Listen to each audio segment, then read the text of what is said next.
Ethan Cole had a problem no one would believe.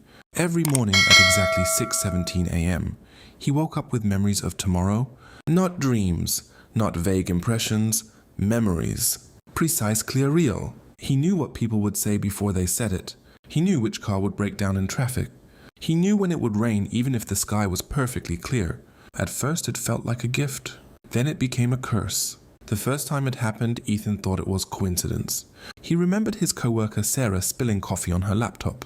Later that day, it happened exactly as he remembered. Same time, same panic, same helpless laugh. He laughed it off. Lucky guess, he told himself.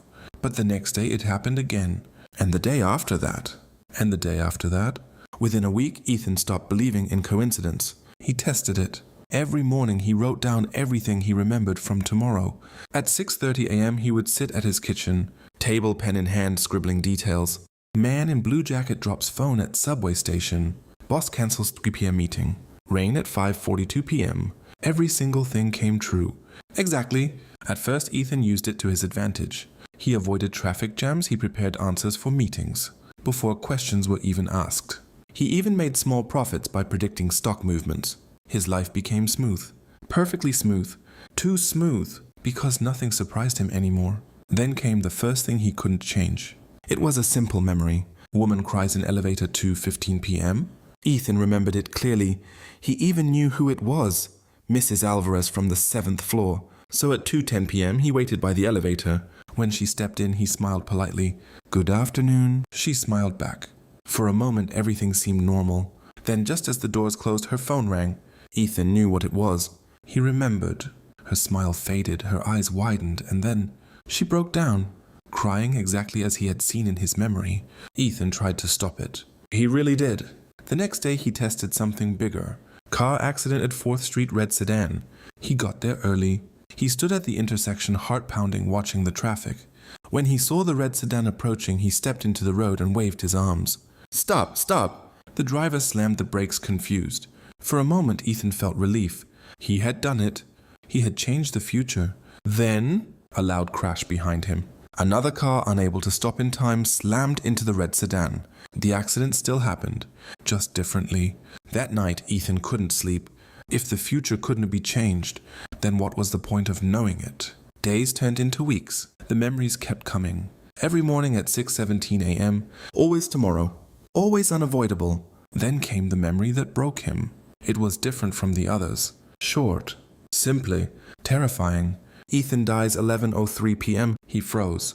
For the first time, the future wasn't someone else's problem. It was his. He checked the time. 6:17 a.m. That meant he had less than 17 hours to live. Panic set in. Ethan tried everything. He stayed inside his apartment all day, locking every door and window.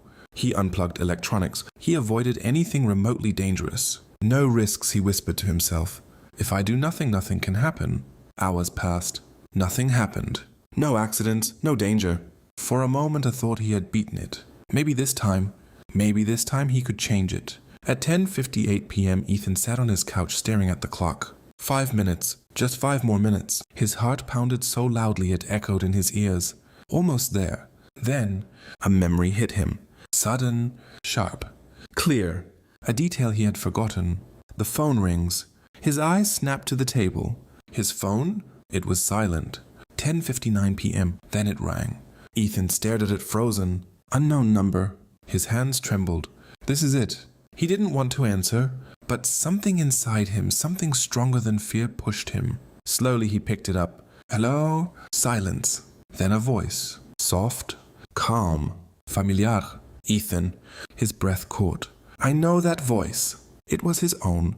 I don't have much time, the voice said. Listen carefully. Ethan's grip tightened on the phone. What is this? You're going to die tonight, the voice said. I know, Ethan whispered. I saw it. There was a pause. Then, did you see how? Ethan's mind went blank. No. Another pause. Longer this time. He never tells us how, the voice said quietly. Who? You'll understand soon. Ethan's chest tightened. What do I do? The voice hesitated. For the first time it sounded uncertain. I tried everything it said, running, hiding, changing things. Nothing works. Ethan felt cold. Then why are you calling me? A long silence. Then?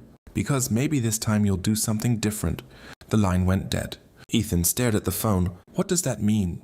10:02 p.m., 1 minute left. His mind raced. If he couldn't stop it, then what was he supposed to do? Then it hit him. A thought. Simple. Obvious. Terrifying. What if the problem isn't stopping it? What if it's accepting it? Ethan stood up slowly. His fear faded. Not completely, but enough. For the first time all day, he moved without hesitation. He walked to the window, opened it. Cool night air filled the room.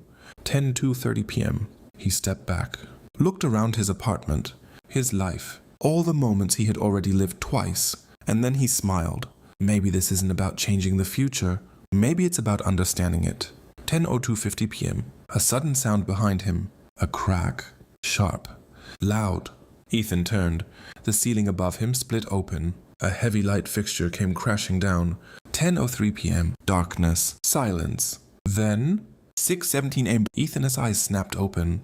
He was in his bed. Alive. His heart raced. What? He sat up, breathing heavily. It's over. Then, the memory came. Clear. Sharp. Unavoidable. Man wakes up confused. 6:17 a.m. Ethan froze. No. More memories flooded in. Faster this time. Stronger. Not just one day ahead. Days. Weeks. Years. His entire life. All at once. He saw everything. Every choice. Every moment. Every ending. And then, something beyond that. A figure? Watching. Waiting. Ethan whispered, barely able to speak. Who are you? And for the first time, the future answered back. We are the ones who remember. The room fell silent. Ethan sat there, trembling, because now he understood. It was never about seeing tomorrow. It was about being trapped inside it.